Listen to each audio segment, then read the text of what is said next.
তিন শ্রেণীর মানুষের সাথে আল্লাহ কথা বলবেন না। তিন শ্রেণীর মানুষ জাহান্নামে যাবে। তার এক শ্রেণীর মানুষ হচ্ছে মুকাজ্জিবুন বিল কাদারে, ভাগ্যকে যে অস্বীকার করে। ভাগ্যকে অস্বীকার করা হয় কিভাবে? যে আপনার ছেলে আর আমার ছেলে ঢাকা থেকে আসছিল, সিরাজগঞ্জে আপনার ছেলেটা গাড়ি থেকে নেমে গেছে, আর একটা গাড়িতে উঠেছে। ওই গাড়িটা সামনে অ্যাক্সিডেন্ট হয়ে গেছে, আপনার ছেলের হাত ভেঙে গেছে। এখন আপনি বলছেন, আরে আমার ছেলে যদি আগের গাড়ি থেকে না নামতো তাহলে হাত ভাঙতো না। এটা হলো ভাগ্যকে অস্বীকার করা। ঘটনা ঘটবে এটা লেখা আছে তার তাকদিরে, তাই ও গাড়ি থেকে নেমেছে। আপনাকে এই দিকে আসতে হতো না যে গাড়ি থেকে নেমে এটাতে উঠেছে সেজন্য ভেঙে গেছে।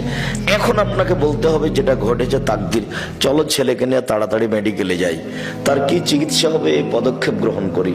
এদিকে না গিয়ে এদিকে এসেছে।